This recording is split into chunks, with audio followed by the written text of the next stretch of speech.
As we navigate the journey of getting older, there's one profound experience, some say, that often goes unaddressed, and that's the loss of our longtime friends.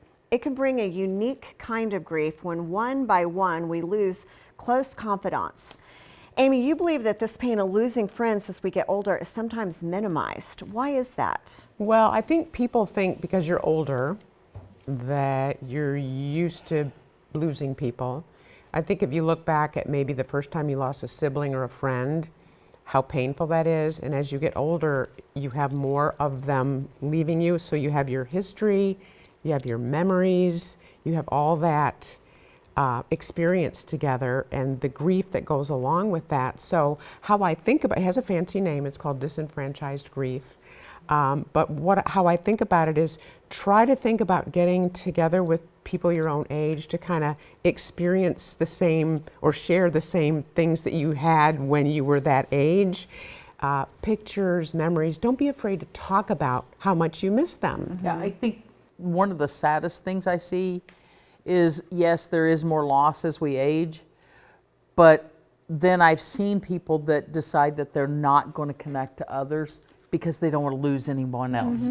And so they then self-isolate to save themselves from that loss. And it's kind of like, you know, that mindset of I'm not going to get another dog because I lost my dog, Yeah. you know, and you then lose out on the joy of having friendships and having those connections, and it honestly takes away from you. Yeah. You know, I know this happens as you get older, but we just did my class reunion. And we've already lost over 20% of my graduating class.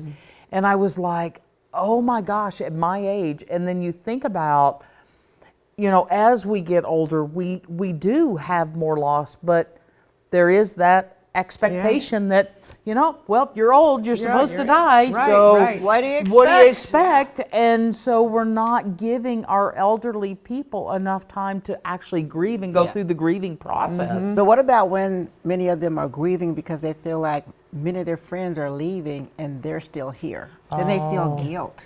And I just try to let them know, you know, you're still here for a reason. There's a purpose. I love that. And let's figure out what that is. That's No, I called love survivor that. guilt. Yeah. And that two- is a survivor guilt, and you see that coming out of war, you see that coming out of tragedy, where the survivor oftentimes feels guilty, and our age population deals with that a lot, especially when they've lost their spouse. Why am I still here? Why didn't you take me? Yeah. Well, and I was going to say elderly. People in the 50s and 60s are losing their cousins, their friends, lots of people, and it's so weird when it starts happening.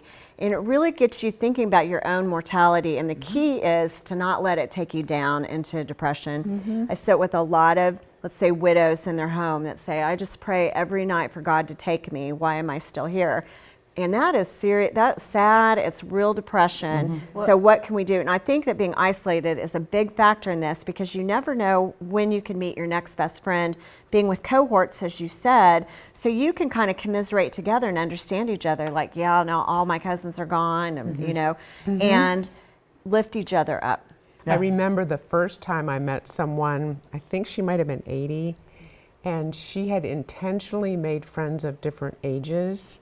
Because she didn't want to be left with no friends. And I thought, who takes that long view? But the more I think about it, I think when I go to my yoga class, I'm going to try to introduce myself because we're all going to be in that position. The other thing I've seen people do is don't be afraid to go to a grief support group. Oh, absolutely. Like, just take advantage of that. The depth of the experience sharing in those groups is so helpful. That's the self part. You have to acknowledge that this is what's happening with me, and it's okay. Learning adaptability skills can really help. What can you do to stay positive? And use it as a perspective shift. How will I live?